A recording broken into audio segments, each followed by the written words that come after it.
This episode was recorded in December of 2019. Since then, Lightspeed launched a $398 million IPO in New York and Toronto, made multiple acquisitions, and is being called the next Shopify. This is the story of how it got to where it is today.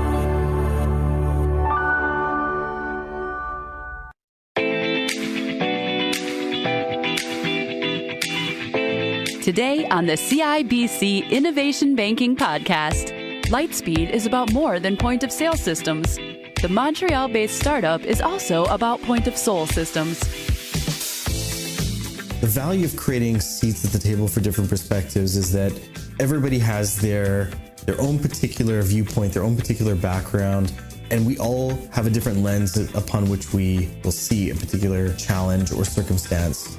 When you make sure that there is diversity amongst all of the stakeholders at a table, and you make sure that inclusion is a part of your ethos, you're going to have an issue challenged by multiple dimensions, and I think you're going to come up with much richer solutions.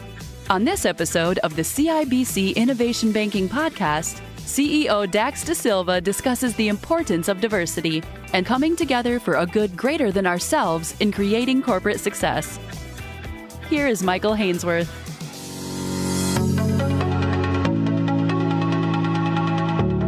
Dax Dasilva is an innovation economy entrepreneur, gallery owner, and author who credits his success to a diversity of voices and a spiritual connection to the planet. At 17, 3 years after coming out, he found himself protesting logging in British Columbia. Years later, he landed in Montreal, bootstrapping a startup software company. We met at Never Apart, a gallery and event space designed to bring people together to discuss how to build leaders that inspire, how nature plays a role, and his book Age of Union, Igniting the Change Maker. We began by talking about what he calls the 4 pillars of Unseparation. The idea behind that is, how do you make change in the world? What are the things that you have to think about together holistically in order for us to make impact? And I think those things are leadership, culture, spirituality, and nature. And leveraging all the diversity in each one of those 4 pillars is sort of a recipe for change making. You never saw yourself as having a type A personality? That seems to be most common in leaders. Yeah, having a type A personality is not necessarily the only type of leader that exists. There are diverse kinds of leadership. Here at Lightspeed, we see all kinds of voices, all kinds of perspectives.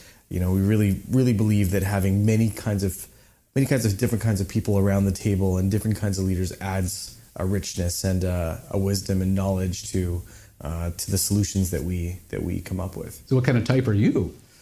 The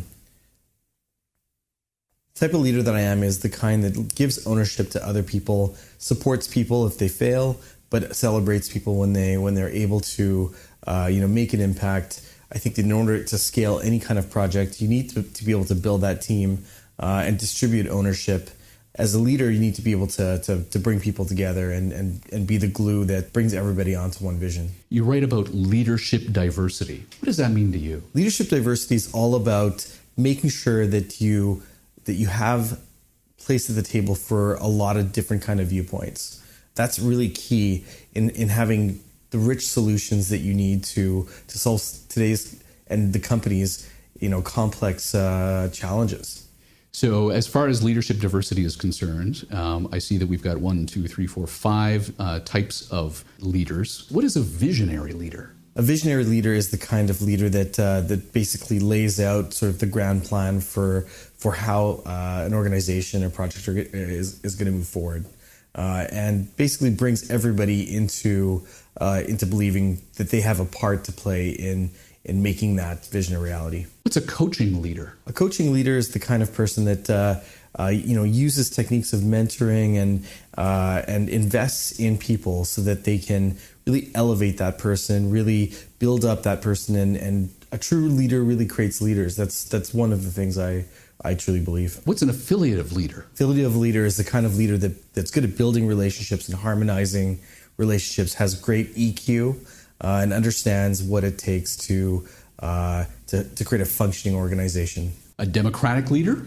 democratic leader is a leader that is able to build consensus and be able to move the organization in a particular direction by getting everybody's buy-in. Pace-setting leader. So a pace-setting leader is the kind of leader that's the drumbeat of an organization that continues to push. So whereas some of the other leaders are about bringing people together and about setting a vision, there's others that are pace-setting that make sure that an organization is able to move and produce results. And so then, of all of these leaders, which one is you? I think I'm a combination of some of these types. I would say that affiliative leader is one that I relate to. I think somebody that looks for consensus and one that is able to coach and bring out the best in people, uplift and elevate. True leaders create leaders. How so? So I think in this age of Instagram, you have everybody that wants followers.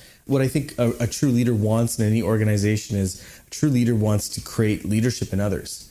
You are not looking for an organization that will blindly follow you. You're looking for people that can take on ownership and would do what you would do in their position. And so you're able to scale and you're able to build because you've created leadership at every level of your project. You write that it begins with listening. Listening is interesting because I believe that a lot of people think that the more you say, the louder your voice, the more people will feel that you're a leader or believe that you're a leader that's inspiring people. And I think that when you see leaders that really, really listen and are able to synthesize the opinions of others, are able to take in all of the information and speak less, these are the most effective leaders. And I think that people respect and look up to leaders that are willing and take the time to listen and understand the challenges of an organization, or understand customers, understand employees, understand stakeholders before making decisions and before making choices. Something I learned a long time ago is that sometimes the dumbest question creates the smartest answer. So let me ask you a dumb question. Explain the value in creating seats at the table for different perspectives. The value of creating seats at the table for different perspectives is that everybody has their own particular viewpoint, their own particular background, and we all have a different lens upon which we will see a particular challenge or circumstance. When you make sure that there is diversity amongst all of the stakeholders at a table, and you make sure that inclusion is a part of your ethos, you're going to have an issue challenged by multiple dimensions, and I think you're going to come up with much richer solutions. Sharing ownership is described as a means of creating results-oriented outcomes. Sharing ownership is really necessary for an effective leader because you can't do it all on your own. You're going to have to, as you scale your company or your project, you're going to have to give up things, even things that you love, in order to be able to move to the next level. You may have to specialize. You may have to find the thing that the company most needs from you, and so that may mean giving ownership to other people, trusting other people in your organization, so that they can thrive, and that you can take on things that are necessary for your own personal reinvention. And so as part of that, it's important to develop a community of allies. You have to develop a community of allies. You have to be a source of energy for all of the people in your organization. You need to get buy-in from everybody that you've brought into the project on every new sort of direction that you're embarking on. So how do leaders communicate and build energy around their vision? Leaders can communicate and build energy around their vision by, being the model for everybody that's involved. When you as a leader believe in something and you show passion for something, that's contagious. People often look to you for how to behave. If you walk around and you look pensive, you look worried, everybody's going to model that. But when you bring passion, when you bring a lot of energy, when you bring a lot of drive, when you bring belief in the face of maybe a large challenge or a large project within your company, that can be really positively contagious. How did you learn that lesson? So I learned the lesson of being the source of energy or modeling the energy you want to create in an organization by looking at great leaders, and seeing how they behave, and starting to understand that, whether you're in a crisis or whether you're in good times, people look to you and you take their cues from how you behave. it becomes intuitive that that the way you act has an impact on your organization, has an impact on the way that people behave and how they treat one another, and that you can have a real positive impact if you model the right behavior and if you show passion for what you're doing.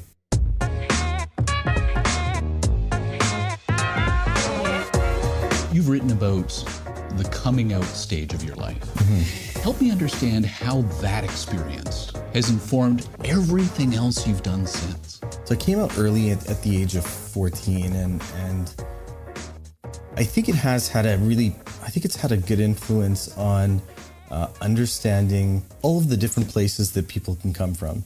I think it's, as a person from the community, from the LGBTQ community, you kind of see the world as an outsider, and I think it helps you empathize with others and from where they come from other perspectives, and then finding value in other people's contributions, understanding that we're not all the same, understanding that the difference can be a teacher. I think these are all important lessons. I do think that every leader brings their own journey into how they form projects and the imprint that they put onto projects. And I do think that, company culture does come from the top. The culture of Never Apart comes from a lot from my experiences and from the experiences of people that have become leaders within these projects. So things that I've experienced in the way that I express them does have its fingerprints on how things evolved in these projects. And the greatest benefit I think that it's probably brought is making sure that everybody gets a fair shot.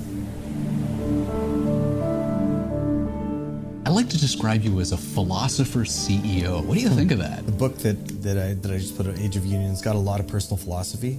A lot of that came from this space, Never Apart, and the manifesto I kind of wrote for that, the intention going into that this project, but also 14 years of kind of hyper growth at Lightspeed. You kind of end up having to be a philosopher in order to go through all the ups and downs, all the different parts of the journey. The book is really a manifesto, isn't it? Yeah, I think that a big reason for the book is, there's lots of young people that want to start a nonprofit or a tech company, and you can give them business tips and how to be successful, how to get your first investment. But what about the other parts of the journey? And that's what the book tries to fill in. What about the cultural aspect of the change you want to bring into the world? Or what about the spiritual aspect, which we don't really have modern ways to talk about? And ultimately, how does it all tie into nature? And what kind of leader do you want to be to lead the kinds of things that need to happen in the world? There seems to be a distinct lack of spirituality in our day-to-day lives. How did you feel about incorporating that into your work life? Spirituality, I feel, is a foundation that you need to be able to take on something that's really, really big. And when you're working on a project that has a higher purpose, it's great for you to invest in yourself to be that instrument that can help you through all the different seasons of that. And so I think that spirituality is as simple as knowing about the greater unity of everything, and also the greater purpose of everything. You describe an age of union as one that would be a celebration of creation. Yeah, I think an age of union for me means that we actually celebrate all of the things that we have on this planet and make sure that the things that we do are more thoughtful of everything that exists here. I think that very often we care about our smaller circle, and the wider you can cast your empathy or your compassion, the more you care about other species, other ecosystems, ultimately, people far away from you, in other countries. I think these are all elements of us becoming, more conscious, as a society. You write that we hunger for a sense of spirituality. Yeah, I think in this day and age, people don't know how to access spirituality. I think we are in the age of the selfie, where and there's nothing wrong with this moment of individualism, because people are more empowered individually to do that much more. You can reach a huge audience on social media. You can do all of these things to invest in yourself. But there's this other element, which is your spiritual element, that I think we want to tap into, because I think that's that's an inner strength that actually helps you do things that are for the greater good, for a greater purpose. And just doing things for yourself is, at the end of the day, becomes more empty. I think doing something that contributes something is something that we all want to do. You say as well that when you built Lightspeed, you wanted it to be as much about culture as code. Mm-hmm.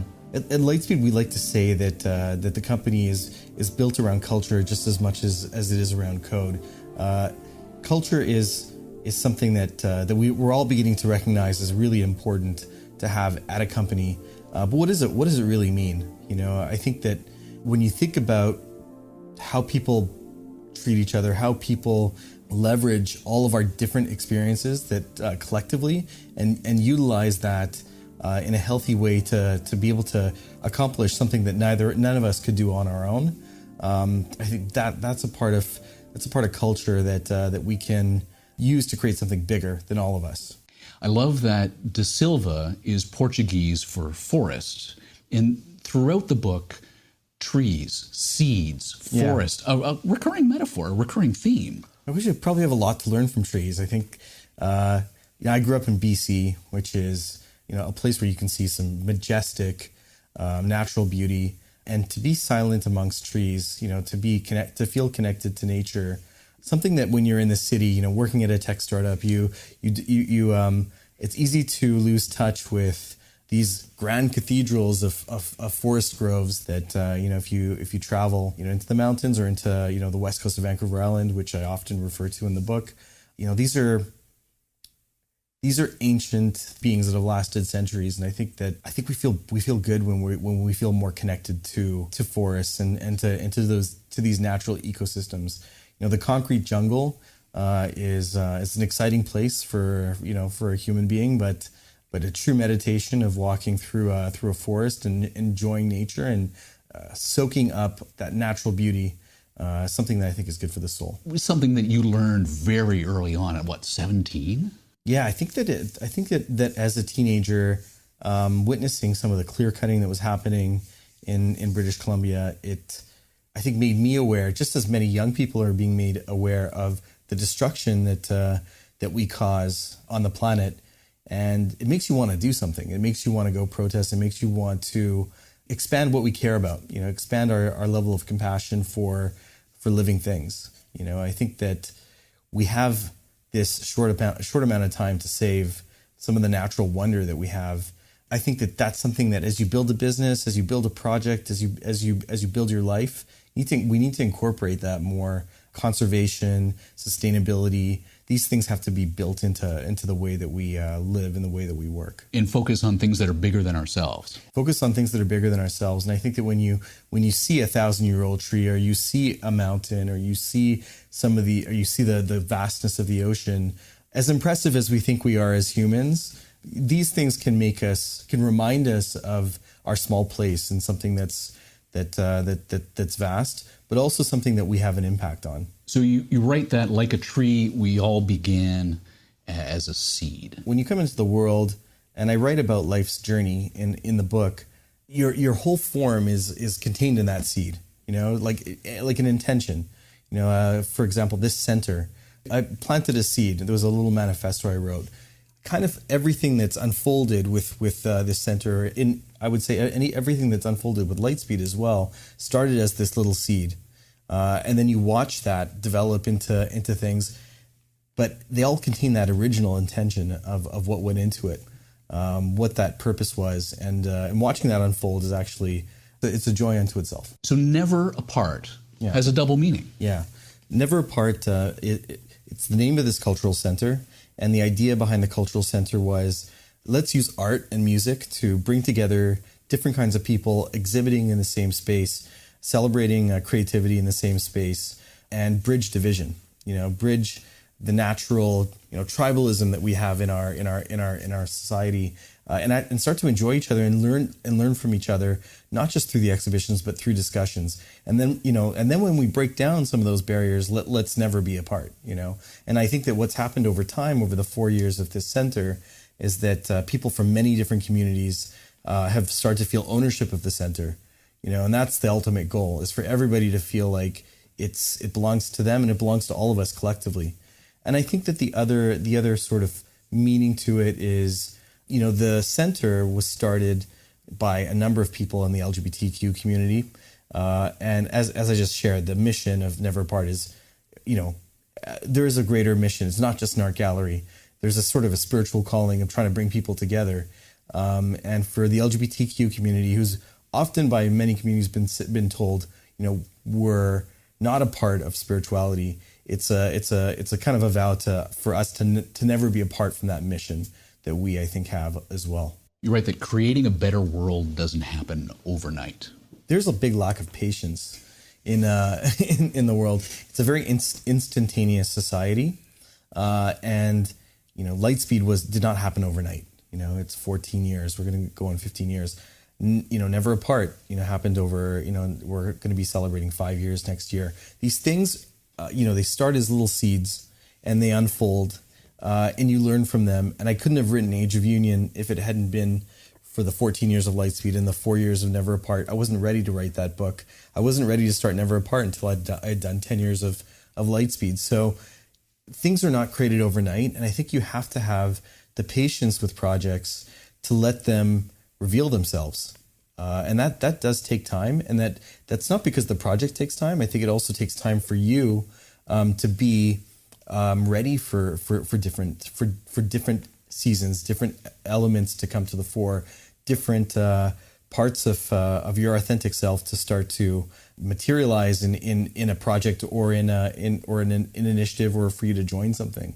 There are seasons for everything, and I think things don't happen instantaneously as much as we would like, except if you're let's say a video on TikTok. Or So what season are you, Dax Dasilva, in right now?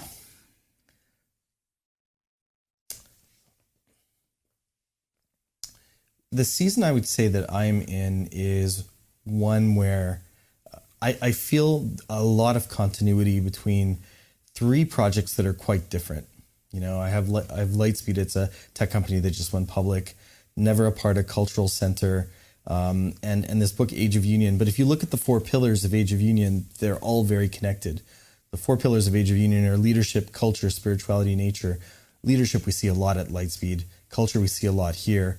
And spirituality and nature are things that are core to me, and things that I want to, in this stage and in this next stage, bring them all together and start to be able to talk about them holistically. Because I think that we, as humans, love to put things into boxes, and I feel like the solutions to some of our problems are to unseparate these things and start to think of them holistically. So that's sort of the stage I find myself in. I feel like some of these things are starting to become whole.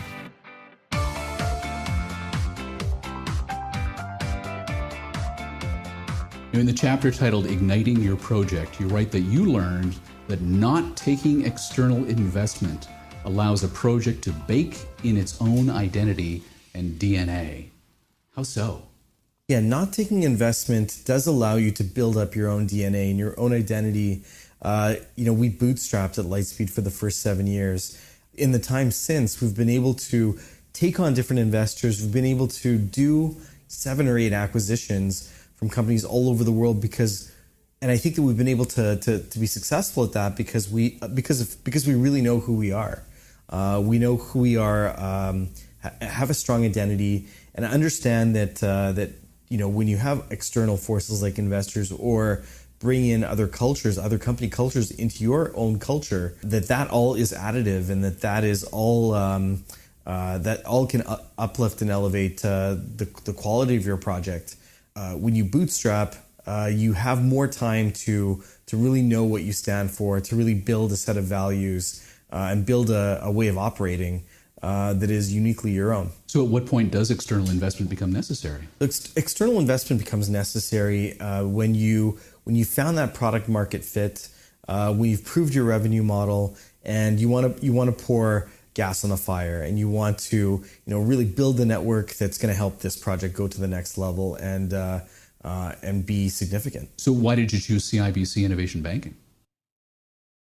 So CIBC Innovation Banking was, a great partner for being able to do the kinds of things that we want to do when it comes to M&A, and acquisition. It's one of our strategies. We have an organic growth strategy and an M&A strategy, and CIBC has been a great partner in allowing us to execute on that vision.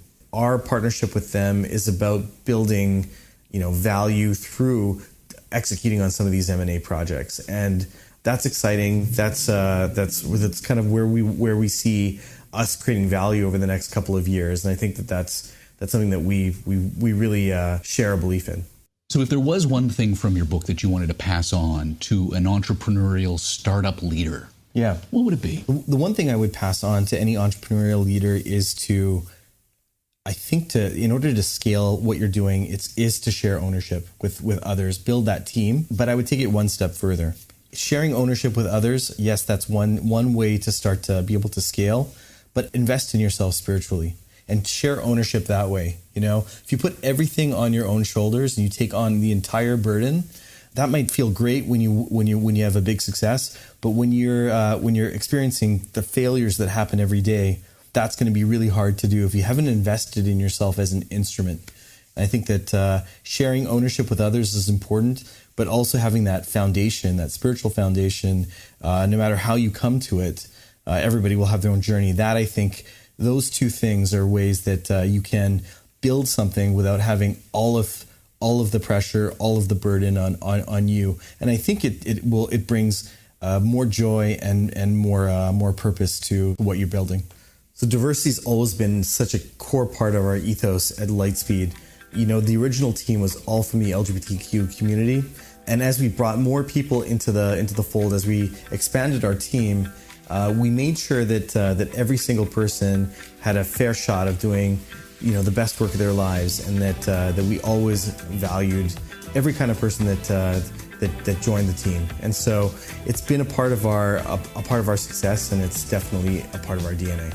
Learn more about the innovation economy, how to build a minimal viable product, why letting go of 2/3 of your clients can pivot your startup for greater success, and how to build a global footprint by leveraging a foot in the door. Subscribe to the CIBC Innovation Banking Podcast with Michael Hainsworth at cibc.com/innovationbanking.